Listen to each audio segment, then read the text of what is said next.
Sappho dalam kisah Di Atas Langit Ada Langit.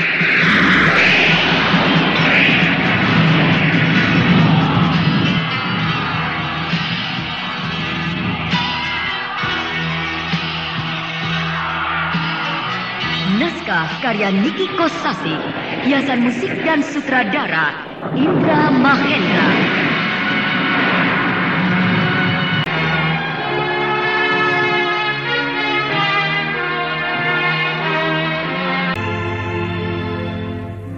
Pada kisah yang lalu, yang berjudul Langit Membara di Bumi Jamparing, dikisahkan dengan sepenuh hati, Lasmini membantu Bentar mengembalikan nama baiknya dengan jalan meringkus Bentar palsu.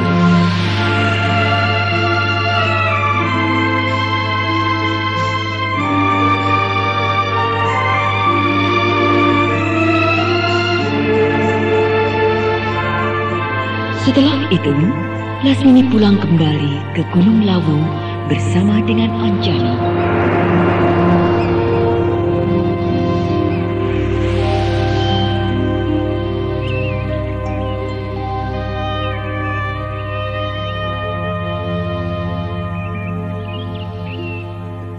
Ibunda? Anjani? Ibunda memanggil saya? Ya.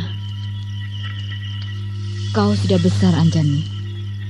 Sudah pantas menggantikan aku. Maksud Ibunda jadi guru di padepokan kita ini? Iya. Saya belum bisa apa-apa, Ibunda. Ilmu kadikjayaan saya masih 0. Itu bisa kau pelajari sambil jalan. Menurut saya lebih baik Ibunda terus yang jadi guru dan ketua padepokan. Nanti kalau saya sudah bisa seperti Ibunda, baru saya mau menggantikan kedudukan Ibunda. Tapi kau jangan mengikuti jejakku. Maksudku jejak kehidupanku yang buruk. Kau harus tetap menjadi seorang wanita yang baik. Iya, Ibunda. Lalu, apa cita-citamu? Cita-cita? Apakah kau bercita-cita ingin jadi pendekar? Atau jadi seorang tokoh yang sakti mandraguna dengan segudang ilmu kadikjayaan tingkat tinggi? Cita-cita saya ingin jadi orang yang ada gunanya bagi kesejahteraan umat manusia. Cita-citamu itu bagus. Jadi kau jangan jadi orang jahat. Iya, Ibunda. Biarlah sampai aku saja keturunan kita yang jahat. Kau jangan. Kau harus jadi orang baik-baik. Iya, Ibunda. Anjani, kau harapanku satu-satunya untuk mengembalikan nama baikku. Maksud Ibunda? Kalau kau bisa jadi manusia yang tidak sama dengan aku, maka kau akan bisa mengangkat derajatku sebagai ibumu. Tapi saya berkeinginan untuk memiliki ilmu kadikjayaan yang setaraf dengan Ibunda. Kau boleh mempelajari ilmu apa saja. Tapi jangan meniru kelakuanku yang jelek. Kau tahu maksudku, bukan? Saya mengerti, Ibunda. Ya, tapi aku kagum kepadamu, Anjani. Kau tidak malu punya ibu seperti aku. Jelek atau baik, bagus atau buruk, Ibunda adalah ibu kandung saya. Terima kasih, Anjani. Iya, Ibunda. Dan supaya kau jadi wanita baik-baik, maka kau harus kawin. Kawin? Iya. Saya belum mau kawin, Ibunda. Kau sudah besar. Sudah lebih dari pantas untuk kawin. Saya masih ingin belajar lebih banyak tentang semua ilmu silat dan ilmu kadikjayaan. Itu bisa kau lakukan sambil jalan. Tapi kalau sudah kawin, saya harus menyediakan waktu untuk meladeni suami. Apalagi kalau punya anak. Waktu saya habis untuk ngurus anak dan rumah tangga. Berarti kau ingin bebas? Saya ingin bebas waktu saya masih belajar. Nanti kalau sudah berhasil, baru saya mau kawin. Anjani, ilmu silat dan ilmu kadikjayaan itu seperti candu. Candu? Ya. Semakin lama kau semakin mabuk, semakin ketagihan. Sebab semakin sulit, sehingga memerlukan perhatian yang luar biasa. Nah, maka disitulah kau akan lupa pada umur, lupa pada kawin. Akhirnya, kau akan jadi petualang. Terlalu asik berkelana, mengembara, menjelajahi buana, lupa pada segalanya. Tapi sama saja, bukan? Sama saja. Maksudmu? Meskipun sudah kawin, tapi kalau hasrat untuk mempelajari ilmu tetap menggebu-gebu, bisa-bisa rumah tangga jadi terbengkalai, akhirnya berantakan. Seperti juga dulu ibunda, yang akhirnya berpisah dengan ayahanda. Itu karena ayahmu tidak bisa diajak kerjasama. Ayahmu tidak mau mengerti keinginanku. Coba, kalau ayahmu mendukung apa yang aku mau, mungkin perkawinanku akan langgeng. Nah, kalau punya suami, biar bagaimana, hidupmu ada yang membimbing, ada yang mengarahkan. Dengan adanya seorang suami di sampingmu, kau tidak akan jadi perempuan yang liar, Anjani. Dan agar supaya cita-citamu ingin menguasai ilmu tidak terhambat, maka kau harus mencari suami yang cocok dengan dirimu. Artinya, suamimu juga seorang yang gemar mencari ilmu. Nah, dengan begitu, kau bisa seiring dan sejalan dengan suamimu. Sama-sama pendekar? Iya. Saya tidak mau. Tidak mau?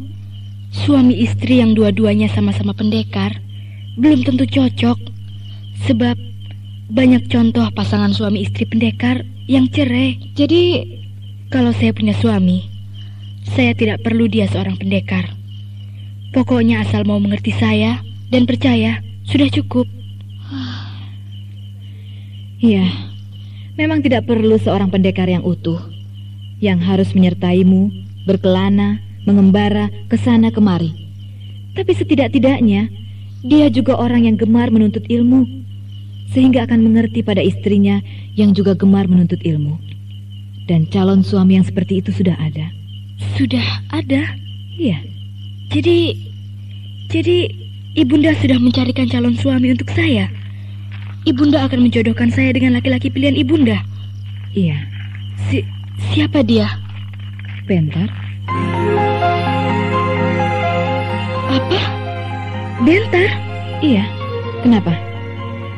Bukankah dulu kau tidak menolak ketika dijodohkan dengan Bentar oleh ayahmu? Tidak. Jangan ibunda. Jangan jodohkan saya dengan Bentar. Anjani, apa alasanmu? Dia karena dia bekas kekasihku, begitu? Jawab, Anjani. Kau tidak mau pada Bentar karena dia bekas kekasihku, kekasih ibumu? Tidak. Jangan ibunda. Saya mohon ampun ibunda. Kasihanilah saya. Tidak.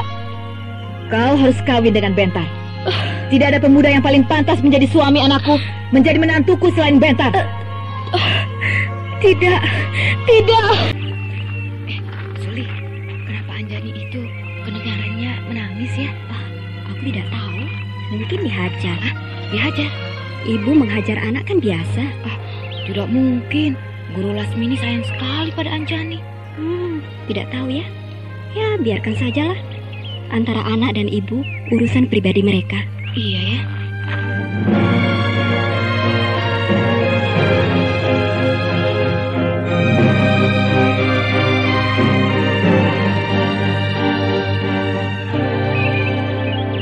Dengar Anjani, tadi malam aku sabar menunggu jawabanmu.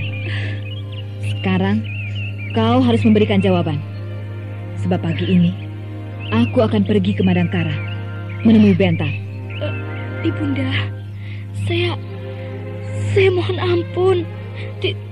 Katanya kau punya cita-cita ingin menjadi manusia yang berguna bagi masyarakat. Bagaimana bisa berguna bagi masyarakat kalau sama ibumu sendiri tidak patuh? Ampun ibunda, saya bersedia mempertaruhkan jiwa raga demi ibunda. Suruh apa saja saya bersedia. Tapi janganlah saya disuruh kawin dengan Bentar. Saya tidak. Jangan paksa saya untuk menyerahkan diri saya kepada Bentar. Saya akan pasrah untuk laki-laki lain, tapi tidak kepada Bentar. Sebab dia. Ampun ibunda. Sebab apa? Sebab dia bekas aku? Iya. Jawab. Oh, keras kepala.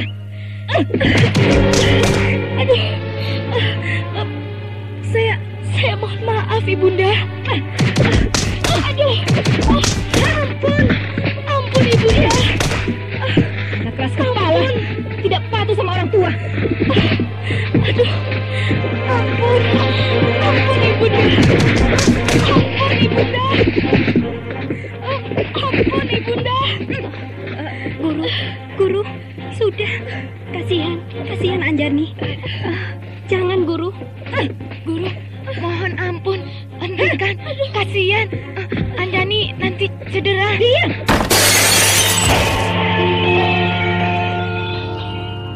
Anjani, kau jangan kemana-mana. Aku akan pergi ke Padangkara, menemui Bentar. Dan kau Suli, Gandari, Ambika, dan semuanya murid-muridku. Pasti, Guru. Jaga Anjani. Kalau aku pulang, dia tidak ada. Kalian semuanya aku bunuh. Mengerti? Pasti.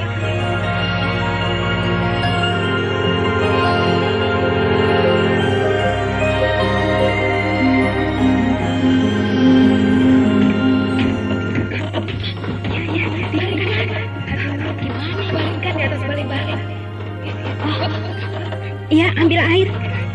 Sama kain yang bersih. Periksa tubuhnya. Iya. Kasihan Anjani. Mukanya babak belur. Bibirnya pecah. Coba periksa tubuhnya. Ada tulang rusuk yang patah tidak? Iya.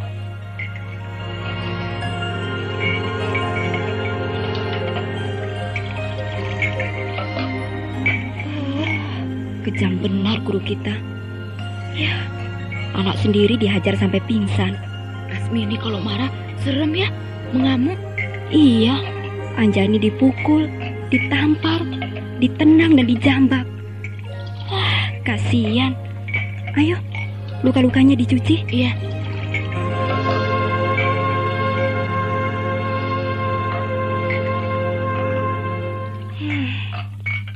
Baru aku tahu masalahnya. Rupanya Anjani dipaksa harus kawin. Hah? Anak belum mau kawin dipaksa? Dengan Bentar lagi, kacau. Wah, guru kita kenapa jadi ngawur begitu ya? Ngawur? Iya, Bentar kan kekasihnya. Itulah, makanya Anjani tidak mau. Ya tentu saja, kawin dengan bekas pacar ibunya. Ih, risih banget. Lasmini tidak punya perasaan. Sampai hati memberikan laki-laki bekas kundiknya. Dikawinkan dengan anaknya. Dia sudah pikun. Iya, benar. Lasmini sudah tua, sudah pikun, sudah tidak tahu lagi mana langkah yang baik dan mana yang buruk. Aku yakin Bentar juga tidak mau. Pasti dia akan menolak dikawinkan dengan Anjani. Iya, Bentar bukan orang gila. Ibunya dan anaknya dua-dua mau digarap.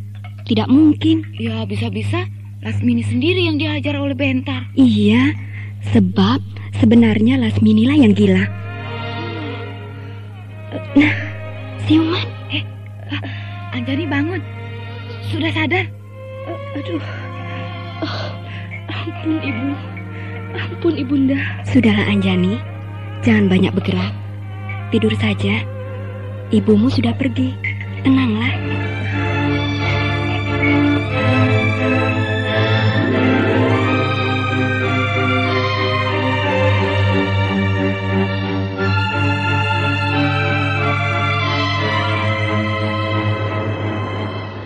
Kak Garnis, dengarkan sekali lagi kata-kata di dalam buku ini. Dala di kumaha, jelema hirup di dunia, moal bisa hirup nyorangan. Kitu deui nagara, moal bisa nagara ngadek nyorangan. Kudu wae ngebutuhkeun negara sejena. Apa artinya itu? Begini Kak Garnis, manusia hidup di dunia tidak akan bisa menyendiri, dia akan membutuhkan manusia lainnya. Apakah benar begitu? Benar sekali Kak Garnis. Mana ada manusia di dunia ini yang bisa hidup tanpa manusia lainnya.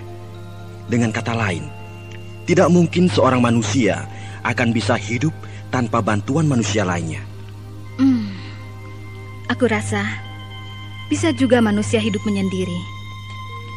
Artinya, dia bisa hidup tanpa memerlukan bantuan manusia lainnya. Contohnya? Dia hidup menyendiri. Entah di hutan, entah di tengah laut, di tepi sebuah sungai, ataupun di dalam gua. Atau ya, di mana-mana saja. Pokoknya di sebuah tempat yang tidak terdapat manusia lainnya. Di tempat yang terasing? Begitu maksud Kak Garnis, bukan? Iya. Harus dilihat dulu. Apa sebabnya dia berada di tempat terasing yang jauh dari peradaban manusia? Maksudmu? Karena tentu ada sebabnya. Apakah dia memang sengaja mengasingkan diri ataukah tersesat? Kalau tersesat, jelas tidak disengaja. Jadi mau tidak mau, dia tetap berkeinginan dapat kembali ke dalam lingkungannya yang menyenangkan, yaitu hidup bersama manusia lainnya. Misalnya dia seorang penjahat yang dikejar-kejar pasukan keraton. Ya. Lalu dia bersembunyi di suatu tempat yang sangat terpencil dan terasing yang tidak bisa dijangkau manusia lainnya. Dia berjuang untuk tetap bisa hidup, menanam padi, sayur mayur, dan lainnya. Ya. Pokoknya tidak kekurangan makan. Ya. Untuk memenuhi kebutuhan makan, mungkin masih bisa dilakukan sendiri. Tapi dari unsur kejiwaan, tidak akan bisa. Karena dia hidup terasing seperti itu, disebabkan karena terpaksa. Maka lambat laun, dia akan merasakan sebuah kerinduan. Dan tidak akan kuat menahan rasa sunyi terus-menerus yang seakan-akan terbuang dari dunia ramai. Karena sebenarnya, dia ingin tetap merasakan kenikmatan hidup di tengah-tengah kehidupan manusia yang wajar. Nah, mau tidak mau, dia tetap membutuhkan manusia lainnya. Sekarang bagaimana kalau sengaja? Memang sengaja mengasingkan diri? Iya, atas kemauannya sendiri. Iya. Meskipun sengaja, tentu ada sebabnya. Nah, apa sebabnya dia mengasingkan diri? Ya, seperti yang selalu dilakukan oleh raja-raja. Kalau tua, menyerahkan tahta singgasana kepada anaknya. Lalu dia menyepi di sebuah pertapaan, mensucikan diri menjadi pertapa sampai mati. Alasan Kak Garnis terlalu lemah. Maksudmu? Masa Kak Garnis tidak pernah melihatnya? Sebelum sang raja itu menyucikan diri, jauh-jauh hari, para abdi keraton sudah sibuk membuat tempat pertapaan. Atau kalau sudah ada, pertapaan itu dibersihkan, bahkan dipugar. Kemudian di dekat pertapaan itu, dibuat pula sebuah rumah kecil sebagai tempat beberapa orang yang menjaga keselamatan raja. Supaya jangan sampai terjadi raja sedang bertapa dimakan harimau, atau ular berbisa, atau bahkan rumah pertapaan itu diseruduk gajah liar. Kemudian pula dibutuhkan tempat mandi, ruang makan, diladeni oleh 2 atau 3 orang pelayan yang sudah disiapkan. Nah, sang raja yang mengasingkan diri tersebut sangat tergantung sekali kepada bantuan orang lain. Perkataanmu benar, Bentar. Lalu sekarang, orang itu orang biasa. Iya? Dia mengasingkan diri karena benci kepada kehidupan manusia yang dianggapnya kotor. Dia ingin menjauhi kehidupan dunia ramai. Lalu mengasingkan diri, dan dia bercocok tanam sendiri, berkebun, membuat rumah sendiri di tengah hutan. Iya. Pokoknya dia bisa hidup tanpa bantuan manusia lainnya. Nah, bukankah bisa begitu? Dengan begitu, dia siap untuk tidak menjadi manusia. Siap untuk tidak jadi manusia? Iya, ingat Kak Garnis. Sehebat-hebatnya manusia, pasti punya kelemahan dan kekurangan. Nah, dengan kelemahan dan kekurangannya itu, dia tanpa sadar akan mengeluh. Dan di saat mengeluh itulah sebenarnya dia membutuhkan teman. Dan teman itu adalah manusia. Kalau dia bisa berteman dengan binatang, hewan penghuni hutan bisa dia ajak bicara sehingga menjadi temannya yang setia, bagaimana? Seperti yang saya katakan tadi, maka dia siap untuk tidak menjadi manusia. Maknanya? Tidak mungkin akan bisa membawa hewan binatang penghuni hutan rimba untuk hidup seperti manusia. Artinya, menyesuaikan diri dengan kebiasaan dia sebagai manusia. Justru dialah yang harus menyesuaikan diri dengan peri kehidupan binatang di alam bebas. Maka lambat laun, jadilah manusia yang binatang, dan bukan binatang yang manusia. Artinya manusia setengah binatang? Iya, kira-kira begitu. Oh, iya.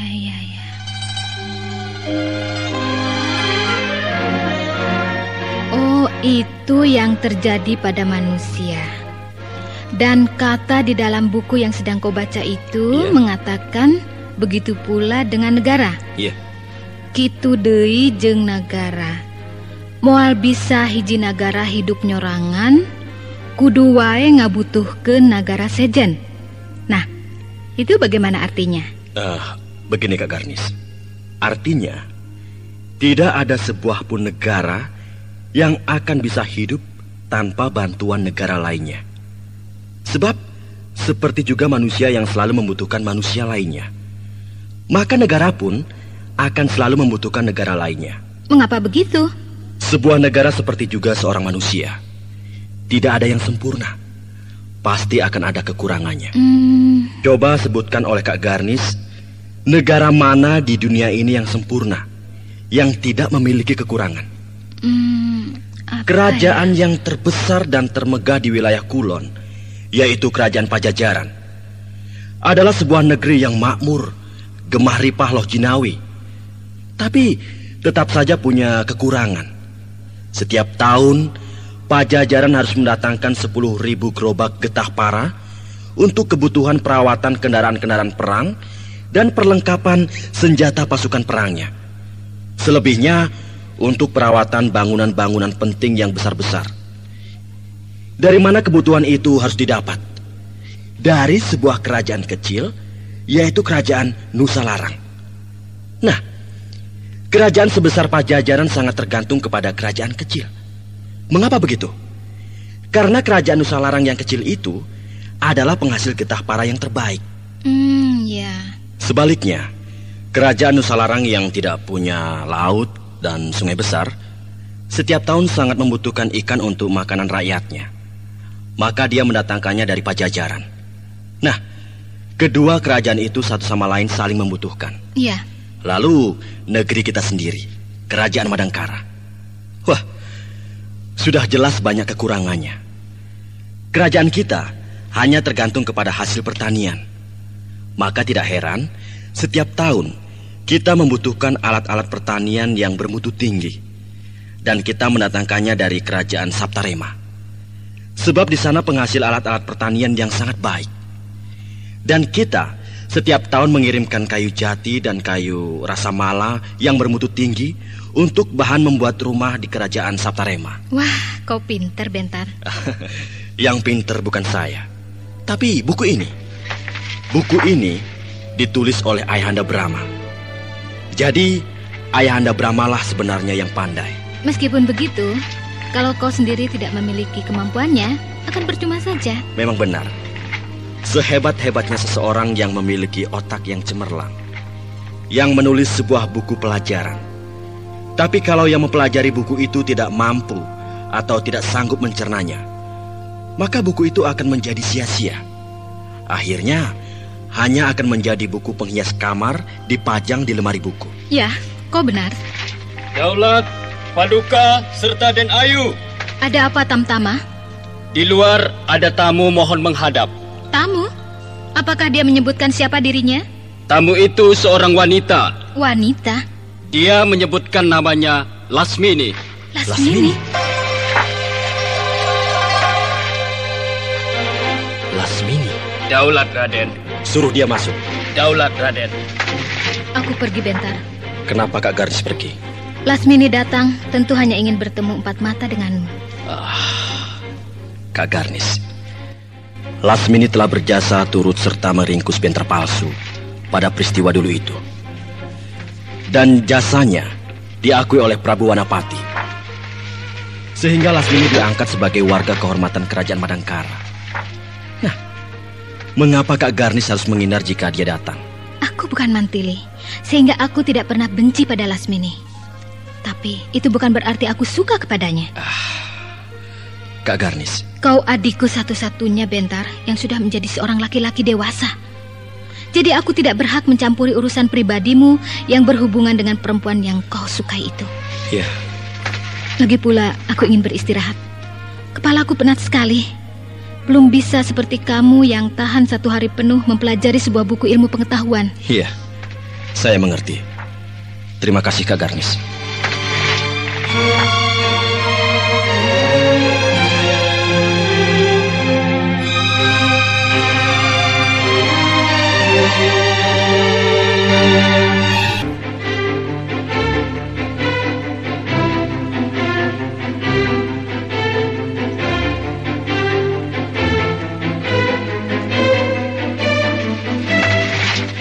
kabar Lasmini? Baik-baik saja. Semenjak peristiwa yang lalu, ketika muncul Bentar palsu, kau tidak pernah berkunjung ke sini. Aku sibuk. Oh ya? Iya. Wah, kalau begitu, tentu kau sudah bertambah ilmu kadikjayaan. Tidak juga. Kalau begitu kau sibuk karena waktumu tersita oleh kesibukanmu mengelola murid-muridmu yang banyak itu? Tidak juga. Lalu? Aku sibuk menciptakan ramuan obat awet muda. Aku berkata sesungguhnya. Kau ini ada-ada saja, Lasmini. Kau tidak memerlukan obat awet muda, sebab kau awet muda secara alamiah. Manusia tidak ada yang sempurna, bukan? Ya, bagaimanapun juga, ketuaan itu akan datang juga. Semuanya hanya soal waktu saja. Sebab lambat tapi pasti. Iya, benar. Tapi akhirnya semuanya aku buang. Kenapa? Ya, karena aku salah. Betul bukan aku salah? Iya, kau salah. Karena kau membendung apa yang seharusnya tidak perlu dibendung. Ya, karena aku merasa bersalah. Berarti aku sadar. Bagus. Dan seharusnya bersikap seperti itu. Ya, karena aku telah sadar itulah, maka hari ini aku menemui kamu. Untuk mengucapkan selamat tinggal. Selamat tinggal? Iya. Lasmini, kau mau pergi kemana? Aku mau pergi dari hatimu. Bentar, jangan tertawa. Aku tidak sedang melucu. Iya, tentu saja aku tertawa. Meskipun aku tahu kau tidak sedang melucu, tapi kedengarannya tetap lucu. Bentar, sejak dulu aku sudah merasa tua untuk terus-menerus berkasih-kasihan dengan kamu. Tapi aku tidak peduli, sebab aku tetap merasa muda, berjiwa muda, dan bersemangat muda. Tapi sekarang, aku benar-benar merasa tua. Tua yang sebenarnya, lahir maupun batin. Lasmini, terus terang, aku gembira dan sekaligus terharu bahwasanya kau akhirnya sadar juga tentang siapa dirimu. Iya, aku juga terharu, bahkan amat berduka harus berpisah denganmu. Tapi tidak sekarang. Saat itu akhirnya akan tiba juga. Iya, benar. Nah, aku harap kau rela melepaskan aku, sebab aku pun sudah rela melepaskanmu. Aku rela, sebab hal itu memang harus terjadi di antara kita. Terima kasih, Bentar. Bentar kasihku, lupakanlah semua apa yang pernah terjadi di antara kita. Buanglah nama Lasmini jauh-jauh dari hatimu. Tapi kenanglah aku, Lasmini, bahwa di dalam perjalanan hidupmu pernah ada seorang wanita yang singgah di hatimu. Dan wanita itu seorang perempuan jalang yang tidak pernah mengerti arti puncak kebahagiaan. Lasmini, kau akan kukenang, sebab kau pernah mengukir namamu dalam langkah hidupku. Bahkan namamu terukir dalam sejarah perjalanan hidup kerajaan Madangkara. Selamat tinggal, Bentar.